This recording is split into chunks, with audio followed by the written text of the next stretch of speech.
एक तूफानी रात, तेज बारिश और आंधी के झोंकों ने एक हंसते खेलते परिवार में सब कुछ बदल दिया।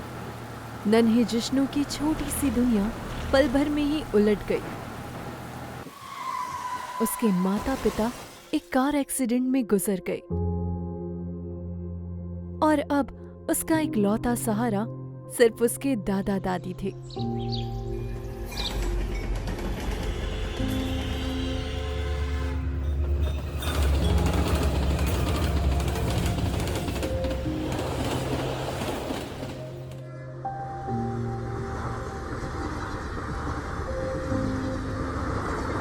दादा दादी के लिए भी ये बहुत बड़ा सदमा था, पर उन्हें उससे भी ज्यादा चिंता थी जिष्णु के भविष्य की। इसलिए वो उसे अपने साथ गांव ले गए।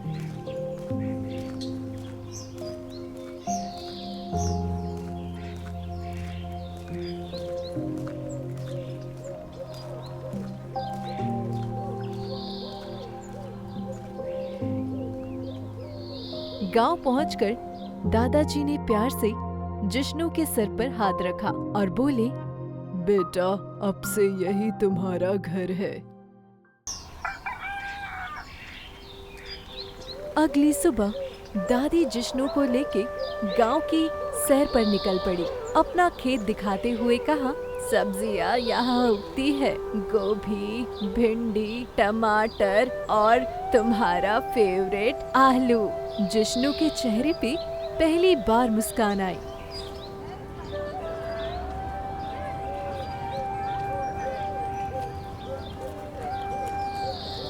फिर दादी ने उसे स्कूल दिखाया जहाँ जिष्णु अब पढ़ेगा, और फिर सबसे खास गांव का फेमस समोसा वाला। समोसा देखते ही जिष्णु के मुंह में पानी आ गया। जैसे ही उसने समोसा मुंह के पास लिया, पीछे से आवाज आई, पता है एक समोसे में कितनी कैलोरीज होती है? रोज एक समोसा खाओ तो 30 दिन में 1 किलो वजन बढ़ जाता है। जिष्णु ने पलट के देखा। एक उसकी उम्र का लड़का ज्ञान बरसा रहा था। दादी जोर से हंस पड़ती है, कहती है, ये है ज्ञानी, इसके ज्ञान का बटन हमेशा ऑन रहता है, हमारे पड़ोस में रहता है, कल से तुम इसी के साथ स्कूल जाओगे। ज्ञानी ने जिष्णु की तरफ हाथ बढ़ाया और जिष्णु ने मुस्कुराते हुए ज्ञानी से हाथ मिलाया। बस दोनों में दोस्ती की शुरुआत हो गई। ज्ञानी ने जिष्णु को खेलने बुलाया। जिष्णु भी खुशी खुशी चला गया।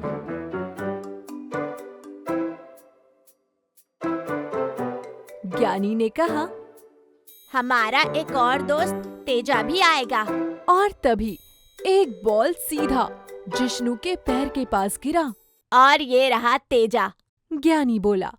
तेजा एकदम हीरो की तरह स्टाइल में आता है और जिष्णु से मिलता है। तीनों मिलके खेलने लगे। तभी तेजा ने एक बॉल इतनी जोर से मारा कि वो सीधा दूध वाले के कंधे पे लगा। दूध वाला साइकिल से गिर गया और दूध का डब्बा भी खुल गया। और तब क्या, तेजा मस्ती में दूध पीने लगा। अरे, इतना दूध तो सुपरमैन भी नहीं पीता। जिष्णु हंसने लगा और तेजा ने उसे बुलाया। जिष्णु का भी शरारती मन जाग उठा। ज्ञानी डर गया और कहने लगा, ये ठीक नहीं है यार। पर तेजा और जिष्णु ने उसे खींच लिया। तभी दूध वाला उठ गया और गुस्से से कहा, ओए रुक जाओ। वो बच्चों के पीछे भागने लगा। सब भागने लगे।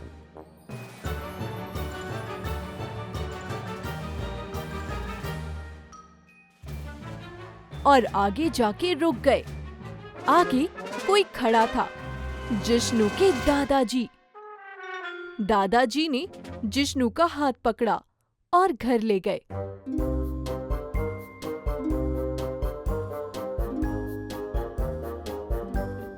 उसे खूब डांटा और तेजा से दूर रहने की सलाह दी। जिष्णु अपने दादाजी की बात चुपचाप सुनता रहा और थोड़ा उदास हो गया। उसका उदास चेहरा देख दादी आई, उसे चॉकलेट दिया और कहा, गलती सबसे होती है, पर सुधारने वाले ही असली हीरो होते हैं। दादी की बात सुन के जिष्णु मुस्कुराते हुए उन्हें गले लगाता है। रात को दादा दादी अपने कमरे में बैठ के बातें करते हैं। दादाजी चिंतित थे कि कहीं गलत संगत में जिष्णु बिगड़ न जाए। दादी मुस्कुरा के बोली, हमारा जिष्णु थोड़ा शरारती है लेकिन दिल का साफ है। उनको विश्वास है कि जिष्णु कभी किसी को दुख नहीं देगा। दादा दादी की बात सुन के शांत हो जाते हैं। अगले दिन जिष्णु स्कूल जाने की तैयारी करता है। वो और ज्ञानी स्कूल जाते हैं। रास्ते में जिष्णु पूछता है, तेजा कहाँ है? ज्ञानी हंसी रोक के कहता है, उसने इतना दूध पिया था कि पेट ही खराब हो गया। दोनों हंसी मजाक करते स्कूल पहुंचते हैं। ज्ञानी जिष्णु को स्कूल कैंटीन दिखाता है जहां जिष्णु का फेवरेट समोसा मिलता है। जिष्णु खुशी से फूल उठता है और रिसेस में समोसा खाने की बात करता है। फिर दोनों क्लास की तरफ बढ़ते हैं। चलते चलते जिष्णु एक लड़के से टकरा जाता है। दोनों एक दूसरे को घूरते हैं। ज्ञानी का चेहरा सफेद पड़ जाता है। मन ही मन वो सोचता है, ओह नो, इससे ही टकराना था, अब क्या होगा? अब सवाल ये है कि कौन है ये लड़का? ज्ञानी उसको देख के क्यों घबरा गया? ये जानने के लिए आपको इंतजार करना पड़ेगा अगले एपिसोड का। देखते रहिए मैसी टून्स।